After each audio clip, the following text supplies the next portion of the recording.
Hey folks, we just got done riding Yamaha's 2022 MT-10 naked bike.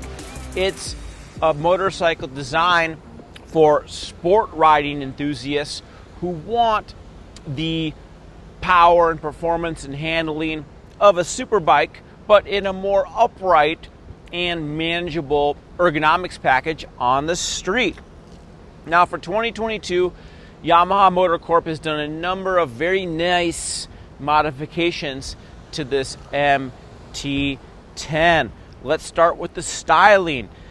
The body panels, especially this front fascia right here, is new, and I love the way it looks. I love the LED running lights that are neatly inserted into the nose. It makes the vehicle look even more transformerish, and it really follows in the motif of Yamaha's YZF-R bike lineup. I really like it a lot.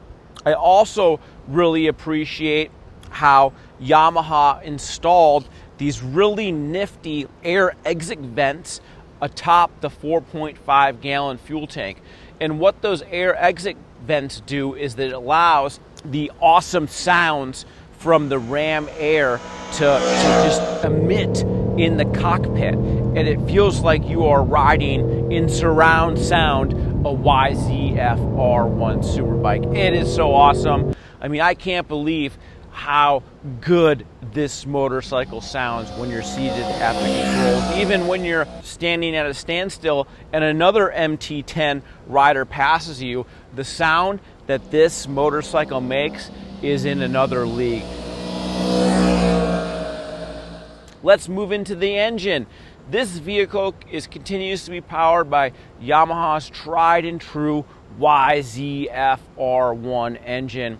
It displaces 998cc. It's an inline-four engine using Yamaha's now infamous crossplane engine technology. Crossplane engine technology gives a hybrid feel between that of an old school V-twin sport bike and a high revving inline-four with a character and sound that's exclusive to Yamaha. It's a great engine. We've been riding it for many years. It has good feel at the business end of the Bridgestone tire. It has good sound. It's very playful. The fitment of the YZF-R1 IMU powered electronics on this motorcycle really takes this naked bike into the modern era. You now have adjustable power modes. You have adjustable wheelie control. Yamaha Motor calls it lift control. You have slide control, which is basically traction control that is affected by vehicle yaw. So when you're spinning the tire, it only allows the vehicle to pitch ever so much in the yaw axis when you're really getting some on the racetrack. Those modifications are really nice. It's cool Yamaha's fitting that electronics package on its MT-10, but realistically, those electronics are really for the track rider. If you're riding on the street, you're really not going to ride this bike hard enough to even feel that kind of stuff work. But if you like riding at the racing circuit, this MT-10 is sure to impress with its improved electronics package. Now, the thing that really draws me into these MT-10s is the ability just to be comfortable. The handlebar is nice and upright. It has a little bit more sporty ergonomics than the MT-07, than the MT-09, and I like that. Yet the ergonomics package isn't too aggressive. You can spend a 6-7 hour day in the saddle like we did today, and your wrists aren't going to hurt, your knees aren't going to hurt. It's a very accommodating riding position, yet it's not wimpy. When you're riding this bike, you feel like you're riding a serious performance motorcycle, and I like that. Obviously, this vehicle is equipped with Yamaha YZF-R1 chassis and suspension. The handling on this bike is very exquisite. Despite it gaining 4 pounds in terms of curb weight versus its predecessor, you'll never feel that extra weight. This bike is very maneuverable. It loves to go left, right, left. It's easy to put where you want. It's stable. The suspension has a good, nice, rigid, racy type feel. It's got good road holding, yet it still has a little bit of compliance over the bumps. Of course, this bike's not going to ride quite as nice as the MT-09.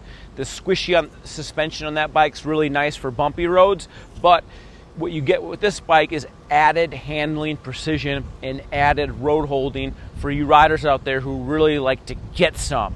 If you like to get some, you will like this bike. If you're riding on beat-down, bumpy roads, maybe an MT-09 or another motorcycle will be better for you. But overall, this motorcycle handles very well. I'm really happy that Yamaha finally upgraded the front brake master cylinder on this vehicle. We have a new Brembo sourced radial mount master cylinder, and it gives exquisite braking feel when you squeeze that brake lever. The rear Brembo master cylinder is also new, and I love the copious amounts of feel and power that this bike has at the rear brake. Adjustable mode ABS is now standard on this motorcycle. Yamaha calls it brake control. In the least aggressive setting, brake control mode 2, this motorcycle offers lean-based cornering braking. Yamaha doesn't call it cornering braking, but that's what it is. If you want to go to the more aggressive setup, BC level 1, then lean sensitive ABS braking is disabled. So it's kind of strange, but for street riders that want lean sensitive ABS braking, you'll ride in level 2, but still the ABS will kick in a little bit earlier. If you're a more aggressive rider or someone who's riding at the track and you don't want that ABS to kick in, you want BC level 1. The ABS programming on vehicles like the MT-10 is very conservative compared to the European brands. I wish Yamaha would go a little bit more aggressive in their ABS programming. We would really like to see that. That would allow us to use the brakes much harder without having to worry about the system intervening or kicking back at the lever. All in all, after a fun day's ride on the 2022 MT-10, I continue to be impressed with this vehicle. I very much like its improved styling. I like the engine, I like the handling. The R1 based electronics are very nice, even though realistically we didn't ride the bike hard enough on the street to really even have the electronics really help us at all. But it's still nice that Yamaha fitted it. I also really appreciate Yamaha stepping it up in the creature comforts department. This nice TFT colored display looks nice, but realistically it's pretty old now. Yamaha's been using this dash displays for 7 years now. It's a little bit small. The switchgear to manipulate that interface is a little bit hokey pokey. We've talked about this many times in other, recent contemporary Yamaha street bike reviews.